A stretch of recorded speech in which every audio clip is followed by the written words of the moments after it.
My name is Mary Elizabeth Iturralde, and I am with Creating Conversations Bookstore in Redondo Beach in South Bay, Los Angeles. So welcome to September, and welcome to our fun, cozy mystery event. And I'm going to start with our author who has the newest book, and that is Victoria Laurie. Victoria Laurie is a real-life psychic and New York Times bestselling author of The Psychic Eye Mysteries, The Ghost Hunter Mysteries, and The Life Coach Mysteries. She lives in suburban Michigan. Coached in the Act, Cat and Gilley Life Coach Mystery number 3 just released Tuesday, also known as yesterday, also known as last month. Welcome, Victoria. Thank you. Thank you. It's so wonderful to be here, honestly. I'm among friends, really good friends. So I will show up whenever for you two. We are just so sad that we can't be spending time with you in person, but maybe soon, touch wood. Yeah, I can't wait to get up to stuff. Yes. Sorry, so you get totally sidetracked. Next, I'd like to welcome Gabby Allen. Gabby Allen is a California girl who now lives with her husband, daughter, and 2 insane dogs in central Pennsylvania. A member of Sisters in Crime, she's previously published romances and cozy mysteries under another pen name. Much Ado About Nauticaling, a Whit and Whiskers Mystery, is the first in her series. Welcome, Gabby. Thank you so much. I'm super excited to be here. I actually am on East Coast time, so I took a nap just for you so that I'm on. Well, we'll pretend you're here in California with us anyway. Sounds like a plan. Thank you for having me. I'm excited to be here. Absolutely. And we have half of Lee Hollis, or perhaps more than half. Lee Hollis is the pen name for a brother and sister writing team. California author Rick Kopp is participating in our conversation. Rick is a veteran film and television writer and producer, and also the author of 2 other mystery novel series. He lives in Palm Springs, California. Poppy Harmon and the Pillow Talk Killer, a Desert Flowers mystery, is available now, and Death of a Halloween Party Monster is one of the 3 stories in the just released Halloween Party Murder Anthology. Welcome, Lee/Rick. Thank you. I'm excited to be here. And continuing our writers who write for the screen and novels, welcome Michael Byrne. V Byrne was born in East Lansing, Michigan, so going back to Victoria territory, grew up in the San Francisco Bay Area, although he spent his summers on Lake Michigan with family. He later returned to East Lansing to attend Michigan State University. After years of living in both New York City and Los Angeles, he settled in LA full-time, where he continues to work as a writer/producer, small deja vu there, in unscripted TV, although he can now add the job title of author to his resume. His authorial debut is Meet Isabel Puddles, a Mitten State Mystery. And welcome, Michael. Oops, you're muted. I lean Amish when it comes to technology like this. So thank you for having me. It's very nice to be here. We're delighted to include you. And finishing out our authors who are also people who have written for the silver screen and the small screen, welcome Laura Levine. Laura is the author of the Jaine Austen Mystery series and a comedy writer whose television credits include The Bob Newhart Show, Laverne and Shirley, The Love Boat, The Jeffersons, and Three's Company. She lives in Los Angeles. Murder Gets a Makeover, a Jaine Austen mystery, will release at the end of the month and is available for pre-order on our website. Welcome, Laura. Hi, I must say I alone am terrified to be here. So here we go. Here we go. And I promise not to start the general questions with you. So if I can get all my panelists to rejoin me on screen, that would be awesome. So I have a couple of general questions and then a few slightly more targeted questions. So my first question is, Why cozies? This is a cozy event. Is it the joy of mysteries as modern morality plays? Is there something comforting about a cozy during difficult times? I think sort of regardless of where you are right now and what things are affecting you, I think we can probably all agree that 2020 and 2021 have not been the easiest of times on anyone, with the possible exception of, you know, pets who are thrilled to have their humans at home. So Victoria, as my person with a bright, shiny new book, do you want to tackle this first for me? Yeah, you know, it's so funny that before we came on and said hello to everybody, you had mentioned Ted Lasso, and I love this show. I think that for the same reasons everybody else loves it. It's such a breath of fresh air. People are kind to each other, and in most cozies that I've read, and certainly in my books, I try and instill that, because I think there's so much hate going on, so much yelling going on, so much, you know, we're all frustrated, we're all mad at something. And in cozy land, you just get to step outside of that energy. And there's an opportunity for people to be kind to each other and for people to look out for each other. And it's you know, a world that exists in a bubble in a way. And yeah, you can throw a couple dead bodies in there, but the people that are alive are pretty nice to each other. So yeah, that's why I love it. It's just, it's an opportunity for escape and to be reminded of the world, the way the world either used to be or could be. Excellent. All right, Rick, as our other sort of veteran author, I think I'm going to ask you go next, please.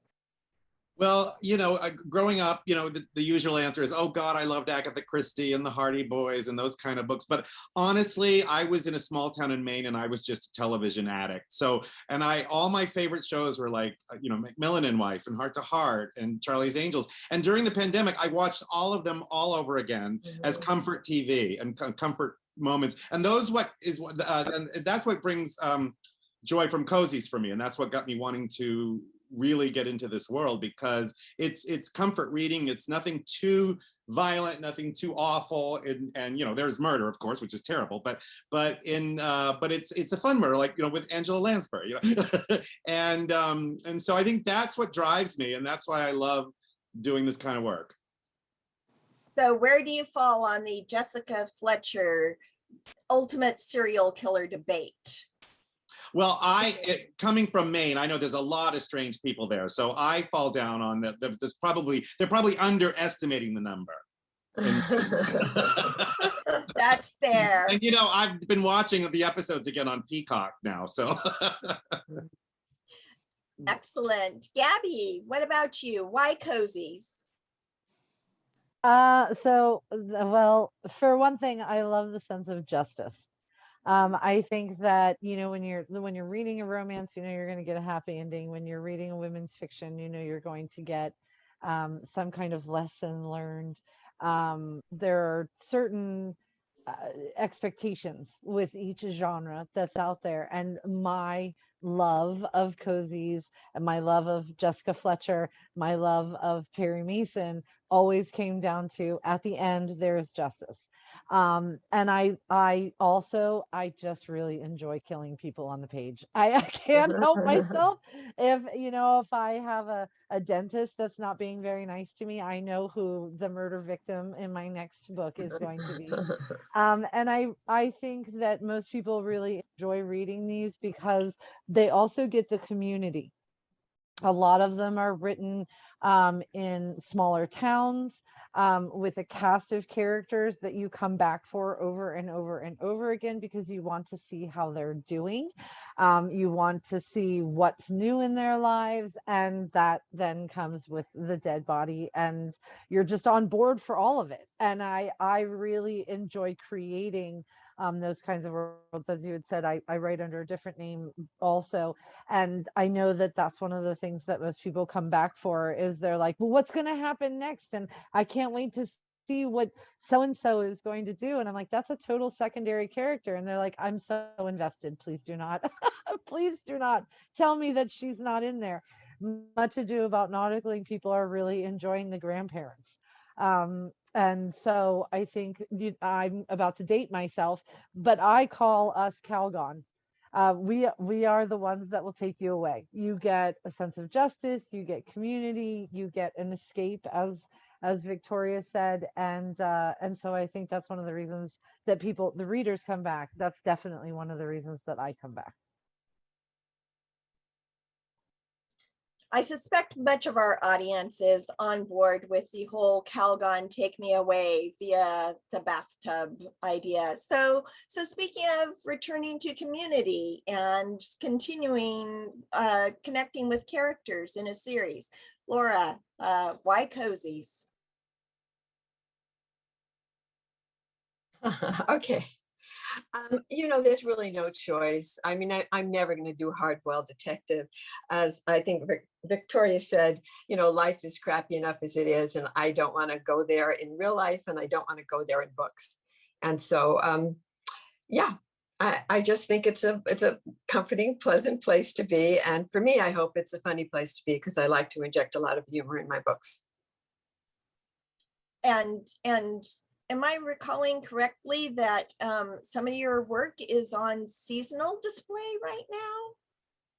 Are you connected to a not widely available breakfast cereal that makes the... Oh, yeah. See, I paid her to ask me that question. Yes, in a former life, I've had many former lives, but one of them was an advertising copywriter. And I came up with the characters Count Chocula and Frankenberry for General Mills. And if I had royalties on those cereals, I would be in Monaco today, or at least in Brentwood. And for those of you who don't know, Brentwood is a really nice part of California. Well, and I just want to say quickly, thank you to my readers who've shown up at this event, all three of you. I'm really thrilled that you're here and I get a chance to say hello. So hello and a kiss. Well, your serial credentials have wowed your fellow panelists. So Michael, you've got your first book out. Why cozies when you could have written, something terribly criminal with probably girl in the title? Well, I really liked what Gabby just said about this sense of justice, and living in a world that is anything but just. It's nice to just create a world where that exists, and that's important. I didn't set about to write a cozy necessarily. It just that's the book I had in me. I wanted to pay homage to my family and to and to Michigan, and the Isabel Puddles character is loosely based on my Aunt Isabel, who is my mother's twin sister, who is the funniest person I've ever known. So yeah, and I think murder gets a bum rap. There's no reason it can't be fun. And I also could not write anything too dark or complicated. The thing about this book is that it's really not very complicated. I'm not a very complicated person, so it just seemed like, now it seems like exactly the right genre for me. And I will say that the first book I wrote pre-pandemic, the second one I wrote most of it during the pandemic, and it was a very cozy place to be.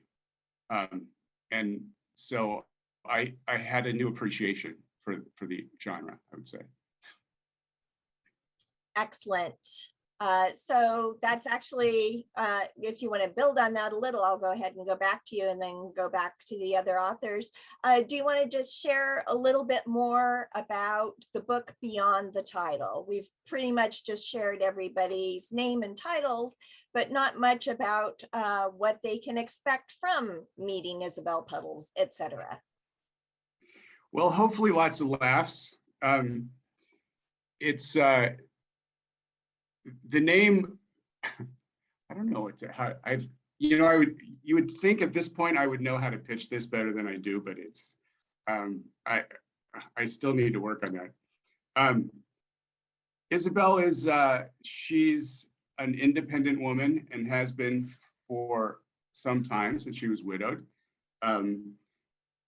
her marriage wasn't as ideal as it might have been. So she's really sort of found herself since her husband did her the favor of passing away. She has 2 grown children who live on opposite coasts. She has a best friend since kindergarten named Frances. And it's really what I wanted to create here, and what I hope I've achieved, is the quirky little small town in Michigan, which is an area that's near and dear to my heart, and where my family is from, on the west coast of Michigan. And it was an opportunity to create some very quirky characters. She I don't know how much I'm supposed to say about the plot, but Isabel reluctantly takes a job because she's always fishing new revenue streams. She's trying to keep it together. She works in her cousin's hardware store. She pickles pickles and sells them at farm stands. She bakes pies. As long as it's legal, Isabel's game. She takes a job hesitatingly doing hair and makeup in a funeral home that is owned by an old friend of hers. And that's where the story really begins. But because in her previous life, she was a hairdresser and she hated it. And now she's back because she can't pass up the money, as crass as that is. And then the hijinks begin from there. Fair enough. I will also say that I have just recently discovered pickled mustard seeds, which had not been part of my life before, and my life had been lacking. So I highly, highly recommend them. Laura, what can people look forward to in Murder Gets a Makeover, as long as we're talking about people doing hair and makeup?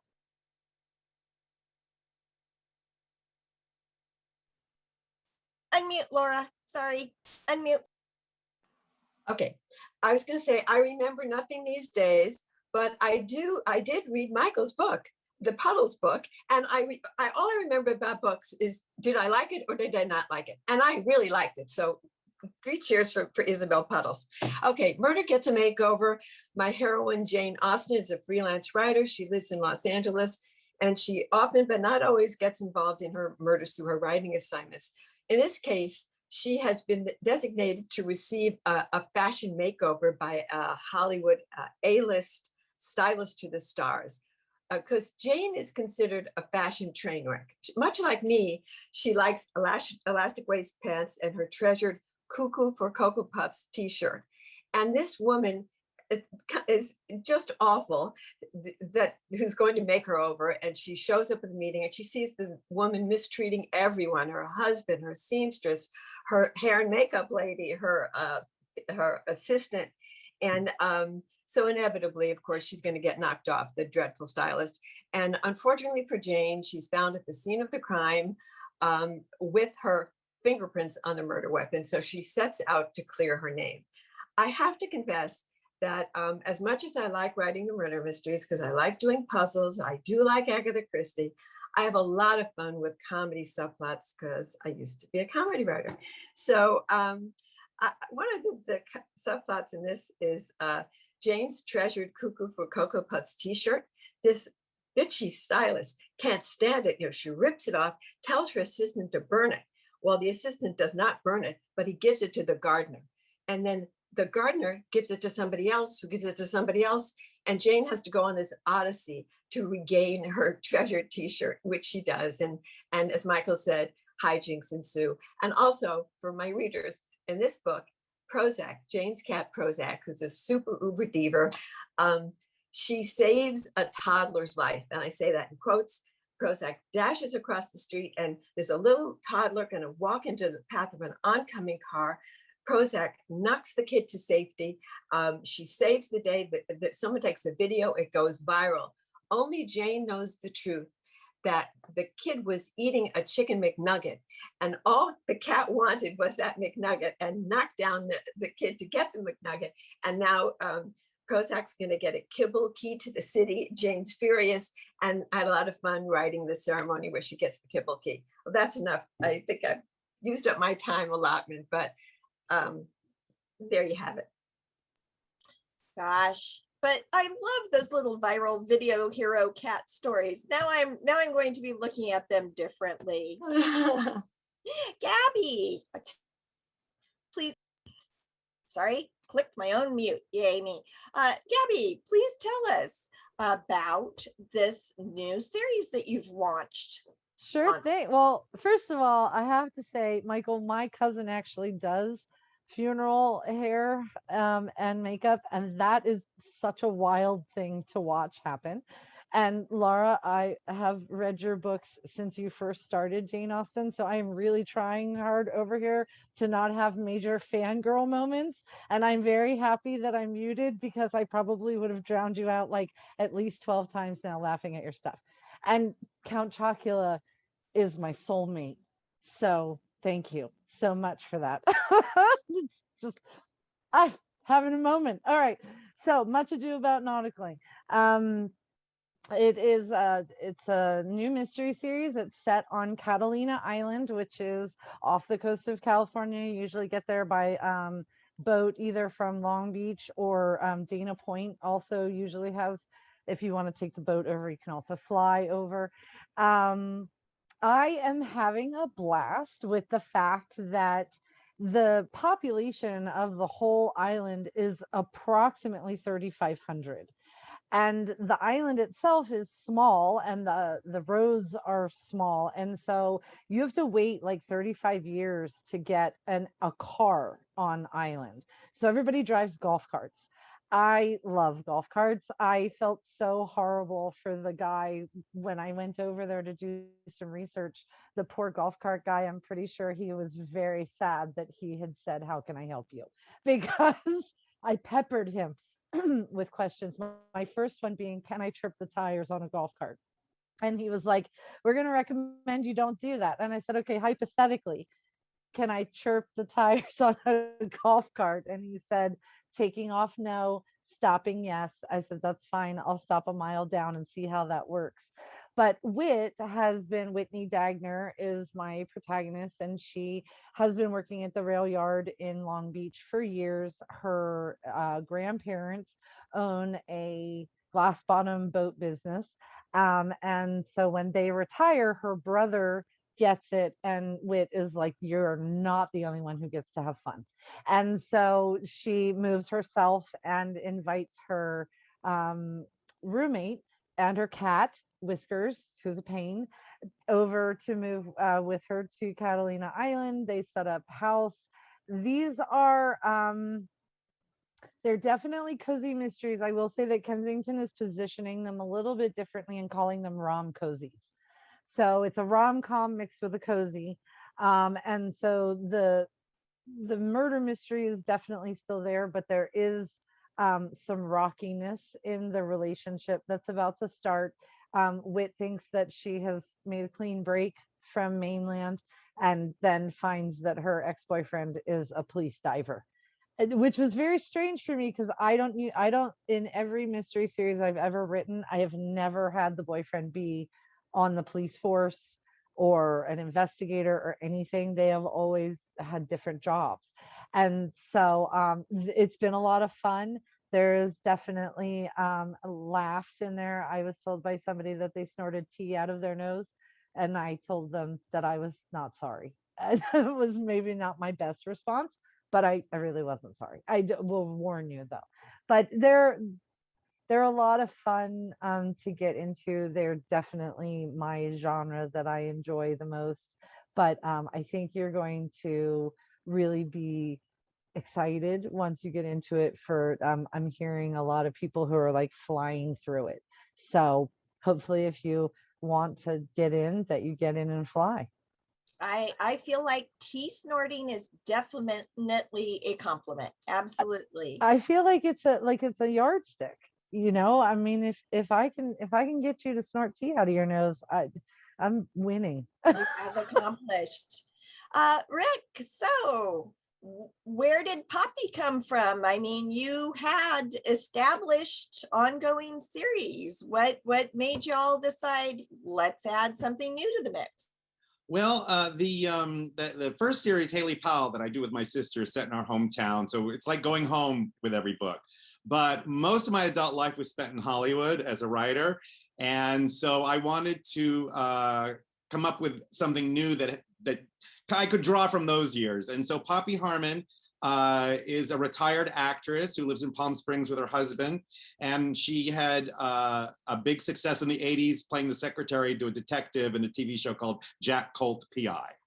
And her husband, Chester, dies suddenly, unfortunately, but then she finds out he had a gambling problem and she's in complete debt and she has no money. So she doesn't know what to do.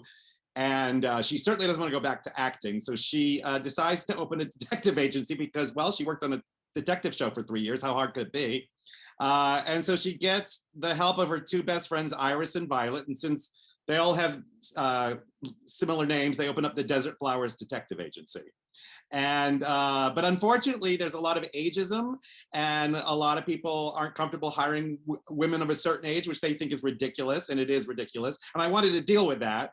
But in order to get the clients in the door, Poppy's daughter is dating this out-of-work actor, and they kind of use him as the face of the agency. So it's a bit of a Remington Steele situation. But of course, they solve the mysteries, they do all the work, and he's more than happy to take the credit. And so in the latest book, Poppy Harmon and the Pillow Talk Killer, there's a production of Palm Springs Weekend that's being rebooted for Netflix, and the star is being hounded by a stalker. So Poppy and the gang go in, and Poppy ends up getting cast in the movie, so she returns to acting. It's like Laura said, I love the subplots that have nothing to do with the murder, but you can have fun. And by the way, Prozac is one of my favorite literary characters. I swear to God, Laura and I go back years, and I've always loved Prozac. And as for Michael, I have been hounding him to do a Isabel Puddles Poppy Harmon crossover where we bring the characters together. Kensington does the little collections. It could be both of them and Jaine. Exactly. The Golden Girls. Yeah. All right, Victoria, you also have multiple series under your belt, but so you want to talk a little bit about the newest Cat and Gilley and Sure, yeah. Okay, so a little bit of background. I had two series. I actually still have one that's going. The other one ended.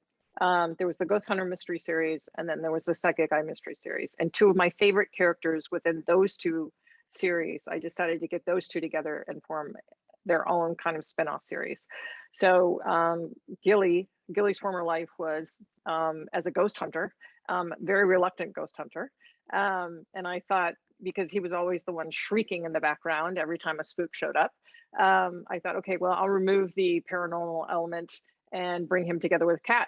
Cat is Abby Cooper's sister. Abby is, an amazing psychic. Cat there's no part of Cat that is intuitive, zero, maybe a fingernail, that's about it. And these are two characters that are very comfortable in their own skins. And as such, I think that they're overly confident and kind of end up being wrecking balls in any situation they get into. So the series starts where Kat has just experienced a divorce, a very kind of, heartbreaking divorce. Her husband was cheating on her.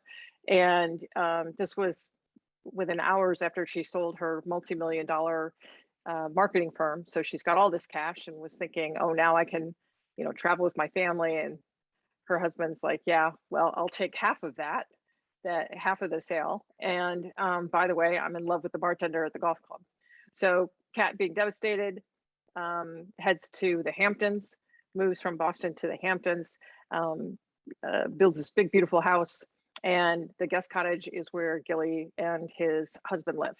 So in Coached in the Act, I had come across the movie. I can't remember where it was playing. It was, streaming somewhere, but I came across the movie 12 Angry Men. And I thought, how kind of amazing is this movie that is so timely for right now, because it's got a lot of elements of racism, and it's got a lot of elements of, white men being angry. And I thought, what if I kind of turned that because it's not like 11 angry men and a woman, right, on the jury. It's 12 guys on a jury. So I wanted to kind of turn it a little bit. And there's a character in the book. Her name is Yelena Galanis, and she is, breathtaking woman. And she has dated basically every eligible bachelor, rich bachelor in East Hampton. And she has kept all of their secrets until she does this one woman show called 12 Angry Men. And she doesn't name names, but she definitely doesn't leave a whole lot of doubt as to who they are. So the show is sold out. People are, East Hampton is all a titter, trying to figure out, who's who has ED, who has, a drug problem, blah, blah, blah. And so Kat and Gilley go to the show because they've heard rave reviews about it. And Kat can't really stomach it because it's a little too mean. So she heads across the street during intermission, and Gilley, of course, is just gossip central. So he's all over this. So he stays. And during intermission, I know you're going to be shocked by this, but Yelena dies. She's murdered. I know you're reeling. I'll give you a moment. Anyway, so Kat actually believes that she has an encounter with the murderer, because she's across the street at a coffee shop, and a gentleman comes in and he's got blood on his hands, and he escapes out the back as if he's being chased. And so she tells her boyfriend, Detective Steve Shepard, about this guy, and they find him in the back alley, also dead. So I thought this book would be a great kind of already kind of self-written story, because there are 12 suspects. How fun is that? And then when I got into it, I'm like, oh my God, there are 12 suspects. What have I done? I have created a monster. And I think this is in the series. This was the toughest book I've written in, God, probably 8 or 9 books, just because there were so many kind of moving parts. So what do? I'm writing the next one, and I've got like 10 suspects. I'm like, oh, that was fun. Let's do that again. So I'm sure between 12 to 10 is really. I know, I cut it down, and I'm thinking of adding a couple more. Like, why not? Like I used to just add dead bodies, and now I'm like, oh, let's just add suspects. So yeah, it became kind of this thing, trying to eliminate one by one, down to who did it. And I think it's got a decent twist at the end. So if you want to hang out in East Hampton and with a woman who's got more money than she should really have, and likes to throw it around, likes to buy fancy schmancy things, then this series might be for you. Excellent. All right. So my next question is sort of a direct question, but also not so much, because it's for Laura and Michael and Rick, which is, do you want to talk we'll start with Rick, because why not, a little bit about the differences in your experiences between writing for the screen and writing for books, because people are often curious about how that's different. The page count. No. It actually,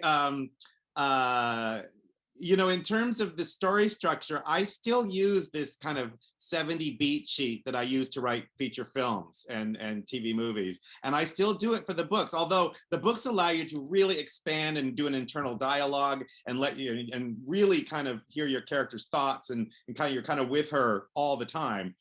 Whereas the writing a screenplay, you have to think more visually, you have to think more, how are they going to get the shot? What are we going to do? How are the scenes going to like connect? And so, but I have to say, because I'm now mired in this world, is I prefer this world much more, because I think you can get more creative. And plus, you don't have, you have one editor, you don't have a studio constantly barraging you with notes, and you have to change this, and we're thinking of this actor and we can't use that, or oh no, don't use that. And and the rules of the cozy world are very specific, so it's very easy to stay within the lines, but then be able to be as creative as you want to be. And I mentioned earlier, it's a joy for me to be able to like revisit my childhood with the kind of shows I watch, because cozy mysteries are very like comfortable and fun, and so I attack each one as like an adventure, and so I guess, I don't know, did that make any sense? Take it away, Laura. Yes, that was great. Thank you. So Michael, how about you? And also, what are you writing for an unscripted show? That seems like an oxymoron. It does, right? Well, yes, it's a very different world than the world that Laura and Rick come from. I'm always writing in somebody else's voice. And it's been quite a spectrum over the years. The last show I worked on just pre-COVID was a show for History Channel, and William Shatner was the host. So I had to write in William Shatner's voice, which, every time is a challenge. I worked on Good Morning America, and I was writing in Diane Sawyer's voice one day and Robin Roberts the next. And I've also written for Tyra Banks. That's a very different, and Nancy Grace. So it's been a real amalgam of on-air talent and voiceover. So I guess the biggest thing is that, yeah, I'm always writing someone else's voice, and I seem to have an ability to pick up their voice. And you have to be mindful of things like one on-air talent I won't mention didn't like words that had more than 3 syllables, and she didn't like to have to ask what a word meant, so I had to kind of keep it, dumb it down. Some talent have trouble with certain letters, and you just have to write in their rhythm and their cadence, and so it's just it's more craft than it is art. Although I think I've had a few artful moments writing for others. But as Rick said, it's to not have executives hovering over you, because I still have to go through that. I've got, they're just everywhere. They just come out of everywhere, and they all have an opinion, and they all think their opinion is what counts. And then their boss will say, "Oh no, that's all wrong." And then you're back to where you started. So it's very frustrating. I don't miss it at all. If I never work on another unscripted television show again, I'd be a very happy man. But yeah, just the freedom to just go into your own world and not have to answer to anybody is pretty amazing. And Laura, thank you so much for your kind words about Isabel. Coming from you, they just mean everything. So Laura, other than being able to get Prozac to do what you want him to do, which is not typical of anything you could manage in real life, what are the other joys of writing novels, and how is it different than writing your TV writing? Unmute. I have to confess that writing novels is far more difficult than screenwriting ever was for me. I love writing dialogue, and that's what screenwriting is all about. Or I wrote for sitcoms, so also I never had to describe anybody. They were existing characters. So there's no descriptions, no transitions. You just cut to, you're in the next scene. So when I started writing books like 20 years ago, I had to suddenly do descriptions and transitions.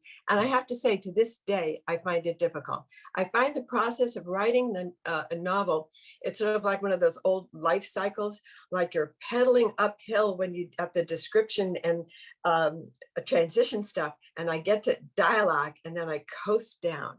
So yeah, was it easier to write the scripts? Absolutely. Is it more gratifying to write the books? Absolutely more gratifying to write the books for the reasons that both Michael and Rick said. There's no, well, in my case, I wasn't important enough to have executives breathing down my neck. I just had the room. It's other writers in the room. Your script gets rewritten to smithereens. So I have pride of authorship with the novels, and that is really something special for me. So I really love that part of it. Excellent. All right.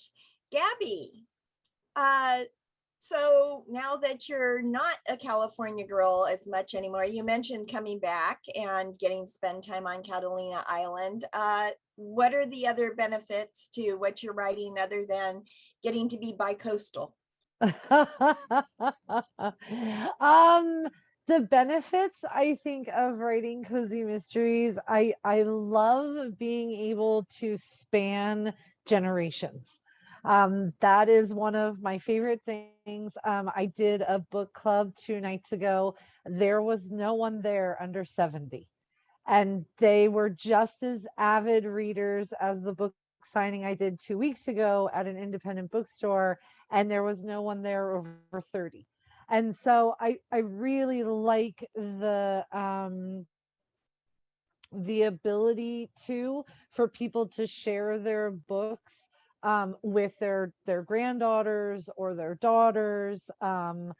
It's a lot of fun, especially because of the way that the cozy mystery, as Rick was saying, that there are rules within Kensington. And I don't know if you guys have seen that Kensington is actually moving cozy mysteries into its own category, its own imprint.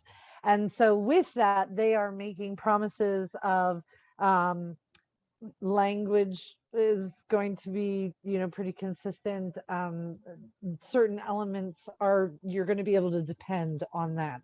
And so it is really nice to be able to say, I write a cozy mystery, and people are like, either, oh, I love those, or what is that? And I say, did you ever watch Murder, She Wrote? Yeah. I'm like, this is Jessica Fletcher. And they're like, oh, or they don't know that, and their mom says, Jessica Fletcher. So I think the expectation of the genre is a beautiful thing up front, to be able to say this is what it is and roll with it. However, I will say that since I did used to write romances, I love that I'm able to bring those people into the cozy mystery sphere. The Instagram, Kensington did a book tour through Instagram for me, and they gave most of the people on the book tour were romance readers, which I was very surprised with, because I thought they would target the cozy mysteries. They did not. And so a lot of people were like, this is my first cozy mystery ever, and I'm going to buy a lot of other ones, because I think they didn't know what the genre was. And so being able to cross like that really makes it hopefully where they will go out and find people like the ones that are on this panel and love their stuff too. And it really is something that, as Rick was also saying, while there are rules and things that are expected, there's also a lot of room for creativity, a lot of room for the community that you're putting together, the secondary characters, the kind of murder, the way that it's solved, the amateur sleuth. There's just a lot that you can work with, and I love every aspect of it. Excellent. All right, Victoria, my dear, when you started, did you have any idea that being an author would become as big a part of your job? Because it's really not the first way that you identify yourself.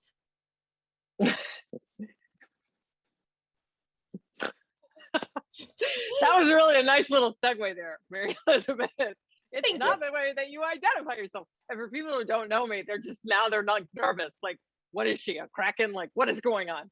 Okay, so I have a dual profession. I write books for a living, obviously. This is, I think, my 36th book.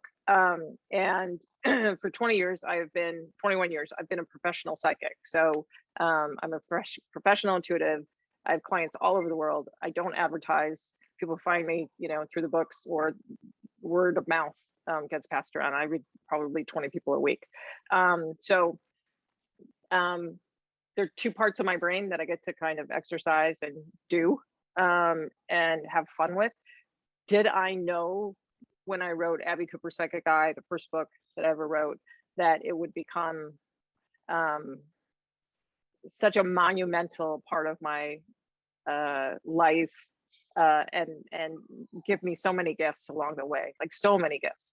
No, I had no idea. I really thought, because when I first got the book deal through Berkeley, it was a 3-book deal. And I thought, okay, I'll write these 3 books and then move on with my life.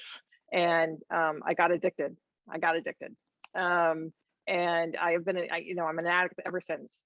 I can't not write. I can't not tell a story. Like, I would die if I couldn't.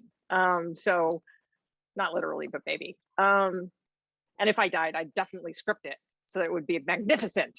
But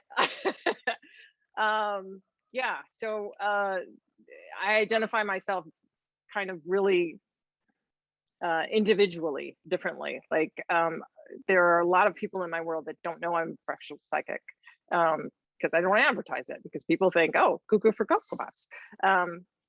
You know, so You could I wear keep the them separate. t-shirt. I know, right? Yeah. Kind of like I'm with stupid, I'm with the psychic, you know. Yeah, so those are the two parts of my life, pretty separate, but also intermingled.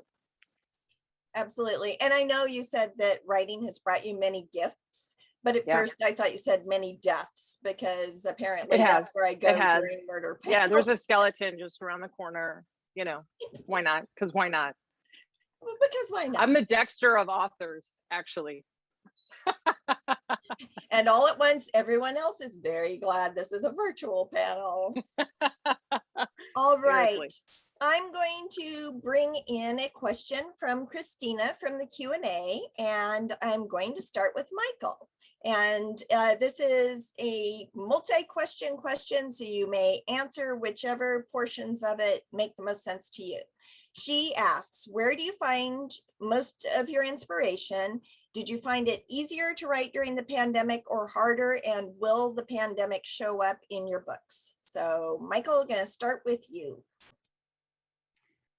No, the pandemic will not show up in my books. I'm just going to pretend it never happened as soon as this is over. Yeah, where would you start and where would you finish with that nightmare? So, well, with Isabel Puddles, the inspiration was my family and Michigan. So, and that's a lifetime source. I haven't even begun to explore that. And still in writing, old stories come up, and then I fictionalize them. And so that, that's a never ending source. In book 3, Isabel goes to the UK, and she goes to Cornwall. And I was able to go to Cornwall last month and do a little bit of research. So that was very inspiring. And I just took notes and mental notes and written notes, and that will all be incorporated. The writing during the pandemic was slow going at first, but then, as I said before, I just immersed myself, and what was happening outside wasn't really happening. It was all happening in my head and in Gull Harbor. And so it was very comforting. Thank you. Rick, how about you? Are you just like, I haven't even started to tap into all of my, how people of a certain age are treated in Hollywood stories, or where's your inspiration? Well, yeah, a lot of inspiration comes from people around me. One of the favorite characters in the Poppy Harmon series is this German woman, Iris, who's very plain spoken, and she's based on a friend of Michael's and mine here in Palm Springs who lives in Germany now. And so I get inspiration and joy. And during the pandemic, it was like I couldn't see anybody. I live alone, so it was very tough. And so visiting those characters and spending time with those characters, I actually got a lot of writing done during the pandemic because I got to spend time with people I love, the characters. But I have to say, I did get a compliment from a reader, because I did in the new book. I just put out a new book with my sister, Death of an Italian Chef, and I referred to the pandemic. And one of the readers said they liked the way I put it in, but didn't make a big deal. And I have this acting chief of police, and she's at a crime scene, and her second in command, her deputy, has a big crush on her, and he's hovering over her, and she just turns around and says, "Boy, do I miss the days when we had to social distance," and pushes him away. So and the reader liked me doing that, like kind of referring to it, but not making a. Nice. I mean, I definitely think one of the challenges is we don't know yet sort of what the end game is, Right, sure. But this time last year, a discussion like this, people would have been like, oh, it's just a blip still, maybe, it was just going to be 6 months, and then 18 months in, a little more challenging. So Laura, inspiration, particularly asking about inspiration for Prozac.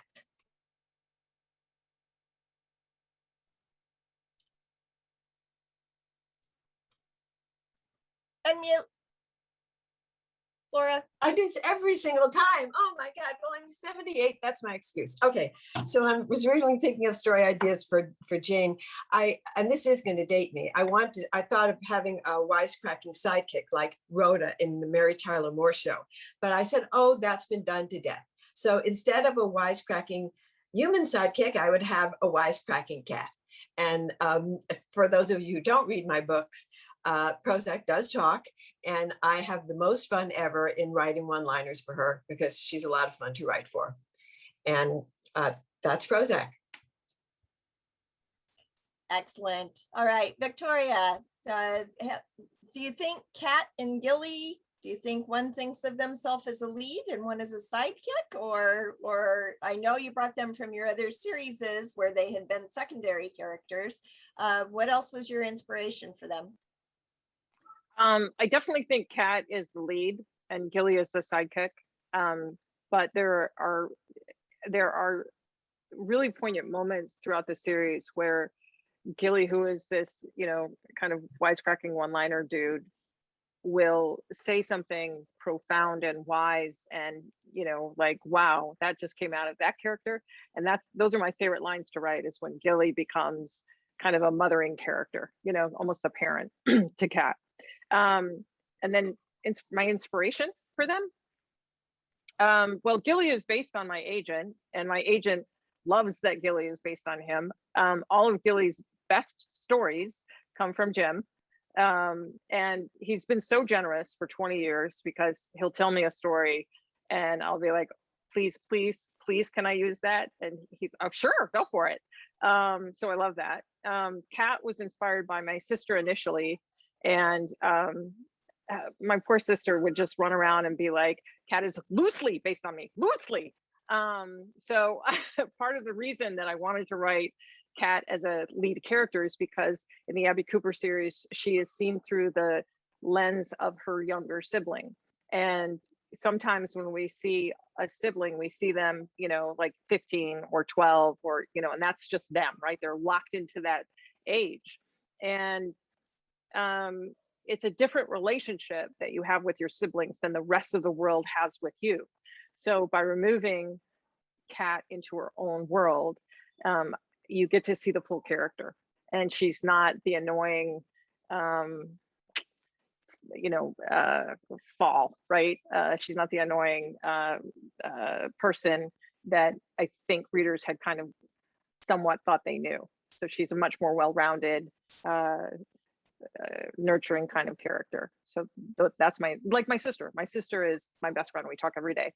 And so I kind of wanted more of her personality to be imbued into Kat.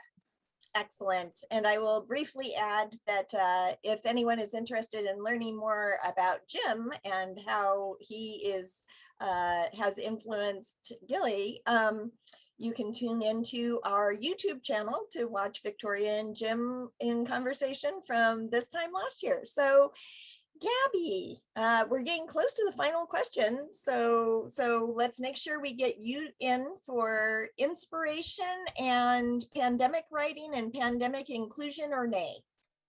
So I don't plan on including the pandemic, I think, for the reason that a lot of people have stated, and that's that we still don't know how it's playing out.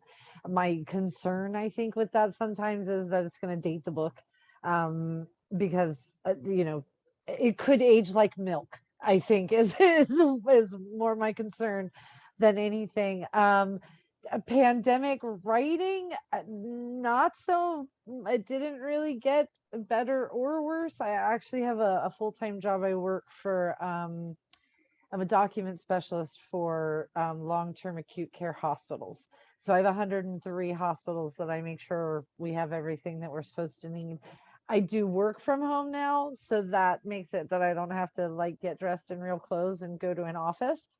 That works in my favor. But I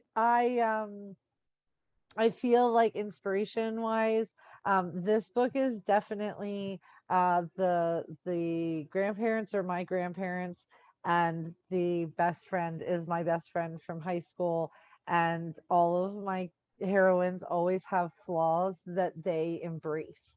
I'm all about working on yourself, and getting better at things. But I think sometimes there's also a beauty in just knowing this is the way you are, and then really cherishing that you have that. And Whit definitely has her stuff, and I look forward to being able to showcase how that works through a series of books. All right, so speaking of working at home, apologies, because of course my dog has just decided to share her editorial opinions in the background. So as we move into the last couple of minutes, we've had a couple of questions about upcoming works, especially if anyone has any seasonal work. So Rick, you have a just released one, so let's start with you, but if each of you would briefly share what you have coming up beyond the current book. Yes, Halloween Party Murder just came out yesterday, I believe, and it's a holiday anthology of Halloween Party Murders with Leslie Meyer and Barbara Ross. I think it's our fifth one together. And beyond that, I have Murder at the Bake Sale is coming out. It's the Mayan Sander. So I noticed somebody was asking about the Mayan Sander mysteries. Thank you. And then next year, Poppy Harmon and the Backstabbing Bachelor, and Death of an Ice Cream Scooper, the next Haley Powell. So we've got some coming up in 2022. Well, that ought to keep you out of trouble. All right, Michael. Yes. Isabel Puddles Investigates is coming out November 30th. It's a very different, well, characters, a lot of the characters are the same, but it's a very different story. Yeah, that's it. Excellent. All right, Gabby. So next July, I will have Something Fishy This Way Comes to follow up behind Much Ado About Nauticaling. And then I do, as I said, write under a different name, and I do have additional books coming out through there. I write Publishers Weekly outed me. So I am Misty Simon also, and I write the Tally Graver mysteries. And so there will be another one, hopefully this coming December, and it's going to be called Par for the Hearse. So I'm excited. Embracing that wordplay titles. Absolutely. They are my favorite thing ever. I love titles more than anything. I actually have to have a title before I can write the book. That's amazing. All right, Laura, what's next for you? The book I'm working on right now is is called Death of a Zombie. But as a reader, I don't like zombies, and there are no actual zombies in this book. Fair enough. And Victoria.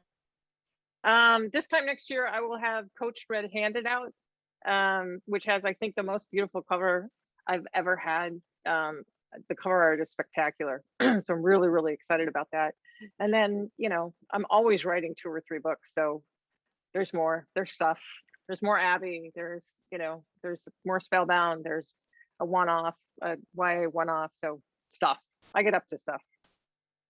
Fantastic. Well, we have reached the conclusion of our hour. I will say there were a number of Laura specific questions that came in the chat, and I will try to grab those and send them to you under separate cover, Laura, for later.